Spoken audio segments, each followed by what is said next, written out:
It's time for my goals of 2020. Let's discuss what I hope to accomplish this year. I have something like 5 goals on this list, probably, but we're going to talk about the things that I'm trying to accomplish this year. My goals, for the most part, are going to be pretty simple. I want to keep my reading goals pretty chill this year, but I do have one that's going to be, a challenge. Goals. Okay, I have a lot and they follow a bit of a theme. Over the last couple of years, I've had a lot of goals about reading different types of books. I've included wanting to read more self-published books, wanting to read different genres that I haven't read a lot of, and all of that has gone fairly well for me, especially trying out different genres. I ended up falling in love with almost every genre I tried.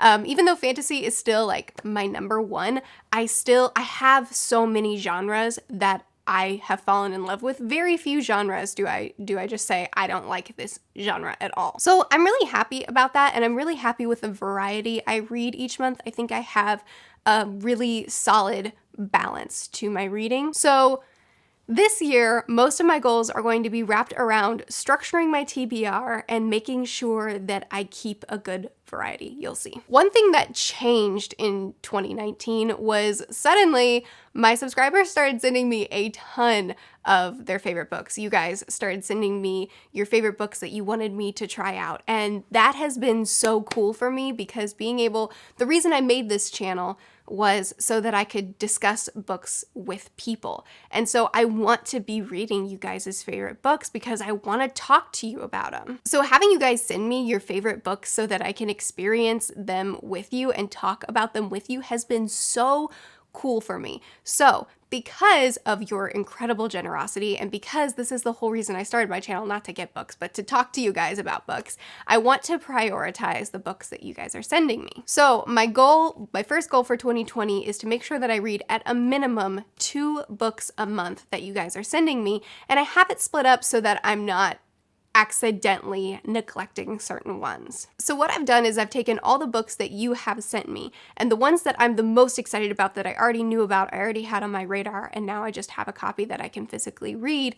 These are in one pile, and I want to read at least one of these a month. Then I have all the books that you have sent me that are not on my radar, that I haven't heard of before, that I didn't know about. I don't want to neglect these. I still want to read these because just because they're not popular or talked about a ton here on YouTube, or at least on the channels that I follow, it doesn't mean that I don't want to read them. I want to find these hidden gems with you. So what I've done with these books is I've wrapped them. I bought way too much Christmas wrapping this year, so I just wrapped them all, and now my goal is to read one of these as well. I've wrapped them, I've numbered them, and I have all of the numbers in a little bowl that I'm going to draw from. So every month I will pick one book that I'm super excited about, that I already know about, that you guys have sent me, and one book that's not on my radar will be randomly selected for me to read that month as well. DNFs do count, so for me, I usually will read a book at least halfway before I'll give up on it,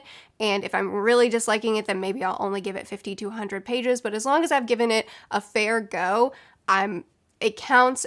Even if it's a DNF, I don't have to complete it for it to work towards this goal. Ideally, I'd love to read even more than 2 per because you guys are sending me a ton of books that I'm already excited about, but at least 2 per month. My next goal is to read at least 1 self-published book a month. So one thing that's really important to me to support on this channel is self-published authors. There are a ton of reasons why people choose to self-publish rather than traditionally publish, and there's this odd sort of mentality that some people seem to have around self-publish, that they think that the reason people self-publish is because they're not good enough to traditionally publish. And that's just not true. There's a lot of restrictions that you don't have when you choose to publish yourself or through a small press. And so you have an opportunity to find some really unique stories that don't have to follow a specific formula and structure if you go the self-pub route. I really want to break down that barrier between self-pub and traditionally published authors on this channel, and I really want to help you guys find some amazing self-pub books here. Last year I did an okay job with my goal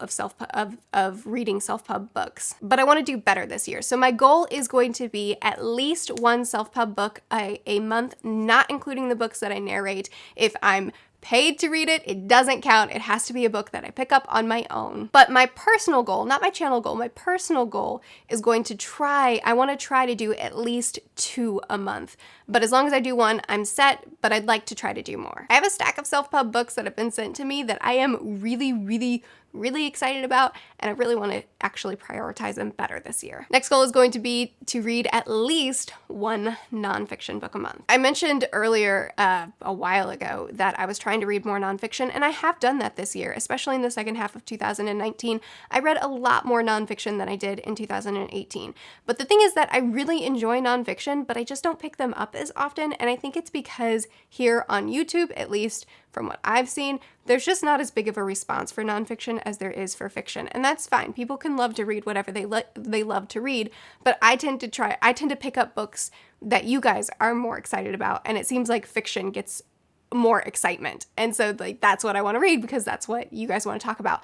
But I love reading nonfiction and I gain a lot from that as well as fiction. And so I want to prioritize it a little bit better. So at least 1 nonfiction a month in 2020 as well. My next goal is going to be in regards to my TBR. So I have made goals the last several years to whittle down my TBR pile to a very small number. I still ideally would just love to have a very small physical TBR because I don't like feeling overwhelmed by a lot of options, but I've come to terms that it's just not happening. I still have a not horribly sized TBR. The number is at least under 200. I think it's right around the 100 book range, but I know I'm not going to whittle it down too much.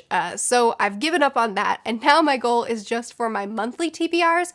I only want to talk about 6 to 7 books a month on my TBR. On average in 2018, I usually read around 8 to 12 books, about an average of 10 books a month probably I read in 2020. And I would put like 14 books a month on my TBR because there were so many books that I was excited about. So I would just talk about everything I was excited about. And then I would feel overwhelmed because I wanted to get to all the books that I was the most excited about that month. Plus there were a lot of situations where I would start a new series or I'd read the next book in a series and I was so excited to continue the series and I wanted to just pick up the next one right away, but I would make myself hold off until the next month because I had too many books on my TBR that I said I would get to. And I know I can break my TBR, and I did sometimes, but I'm not good at, I'm the type of person that loves lists and structure and goals, and I'm not good at not accomplishing my goals. I just need to calm it down with my monthly TBR videos. I want to start having ideally 6, but I'll let myself have 7 books on my monthly TBR each month. That way, if something comes up and I want to continue with a series or I want to pick up another book by that author, I have the freedom to do that. I still have several books that are not claimed in my TBR videos. And I won't necessarily put every book that I plan to read on my TBR. For instance, you may not see a self-published book on my TBR one month, or you may not see a nonfiction book on my TBR one month, and that's fine. As long as it's in my wrap-up, as long as I actually read one, we're set. Okay, now we're moving on to channel goals. So let's talk about those because I basically have none this year. Reading goals, as far as the number of books that I plan to read, I pretty much never make a number. I want to read this many books this year. I never make those kinds of goals because I don't like to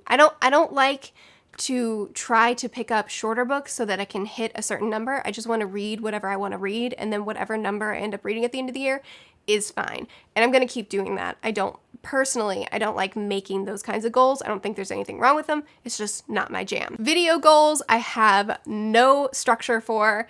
Right now, I post 4 to 5 videos a week on average. This week, I think there's going to be 6 videos going up because it's the end of the year and there's just so many videos. But we're starting the adoption process in January, so that's going to be a large chunk of my time. If you don't know much about the adoption process, it's so much research, it's so much paperwork, it's so much.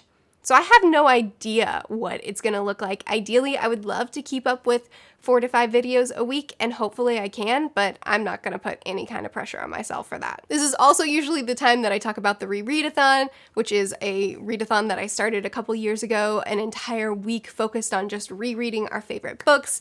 21 hosts, 21 giveaways. It's a big event. I'm not doing it this year. Like I said, we're starting the adoption process this year and it's going to take up a lot of my time, and the Rereadathon is usually a nightmare of a week for me because of all the organization that happens, all the people that I have to keep up with. And I know I could just condense it, make it smaller, not have so many hosts, not have it as such a big event, but quite frankly, Organizing a readathon is a lot of work in and of itself, and I just want to focus on the things that are going to be the most important to me in 2020, and I think making sure that I bring my baby home is going to be my top priority, so I'm just not even going to put that stress on myself. I helped Maureen run the Harry Christmas to You readathon here in December this year, and it kind of gave me my readathon fix. I was able to help her organize and deal with all of that, and now I feel like that's just good enough, and now I can focus on other things. If anybody loves the rereadathon and wants to pick it up and run with it, hey, you have my permission, go for it. So my last goal, now that I've talked about what my goals are not going to be this year, my last goal, this is the big one. This is the one that's going to take a lot of organization, a lot of strength, a lot of motivation, is I plan to finish every series that I have started. One thing that I did a lot a couple years ago was I used to read the first book in a series and then just never finish it. I never would pick up the next book. I got better at it in 2019, but I still don't like how long it takes me to finish a series. I know that if I can just get through a series quickly, I love that series so much more because I'm stuck in the world, I'm stuck with the characters, I'm not putting a bunch of books between it. I don't like how long it takes me to read series, and I have gotten into the mentality where I am loving reading books one after another in a series as opposed to stretching them out over months and months and months. And so in 2020, I want to close out every series I have opened, either by closing it out by finishing reading it all or by DNFing the series totally. So here comes a voiceover. We're gonna talk about every series that I have open at the moment that I plan to see through to the end. And my goal in 2020 is going to be to finish every one of those series. Okay, so once again, this is a list about the books that I'm currently reading and plan on finishing, so it's not every series I've ever started. And also, it's only composed of series that I am behind in. If I'm caught up on a series and the rest of the books just aren't published, obviously they're not on this list. The First Law, I've only read book 1. Wheel of Time, I've read the first 6. I want to read more of Asimov's work. I'm currently in the middle of his Robot Detective series. I've read 2 of them, but really I want to read a lot of his books. The Lightbringer series, I'm still on the fence about if I'm going to finish or not, but a good part of me wants to. The Ender series, I've only read book 1. A lot of people tell me not to finish the series out, but I want to know what happens to these characters. Robin Hobb, I want to read more of her work. So far, all I've read is Assassin's Apprentice, so I just need to finish that trilogy to accomplish this goal, but ideally it'd be great if I fell in love with her work and read more. Game of Thrones, I have only completed book 1, and I quit on book 2, but I'd like to give A Song of Ice and Fire series another chance. Renegade, I don't actually know what this series is called, but I've read books 1 and 2, so I just have book 3 to read. Sherlock Holmes, I own the box set, and I've only read half of them. Need to see it through. Malazan, I only read book 1 so far. I would love to see the series through. I'm not sure if it's feasible for me to see it all the way through in 2020, because there's a lot of books here, but if I fall in love with it, then hopefully I'll want to. Steel and Fire, I read the first 3 books a million years ago, and I still haven't seen it through, even though I love this series, so I need to actually do it. Narnia, I think I read the first 3 or 4 and then quit. I'd like to read the whole thing through at least one time. And then The Inheritance Cycle. I never read the last book as a kid, but I own them all, so it'd be super cool to reread and finish out. So that's a lot of books, but I think I can do it. Obviously, this isn't going to include series that are not yet fully written. I just want to catch up with the ones that I've been lagging on. This also includes series that I'm going to start in 2020. If I'm going to start a new series, I want to go ahead and see it through right away. This is going to be a tough one to accomplish, and it's fine if I don't completely accomplish it, if there are a couple of series that don't get completely done by the end of next year, but I want to do my best to get as far as I can with it. So that's it. Those are my goals of 2020. Will she accomplish them? Will she fail miserably? It doesn't really matter that much. But either way, it's fun to make them. Don't forget to check out Skillshare. Link is in the description.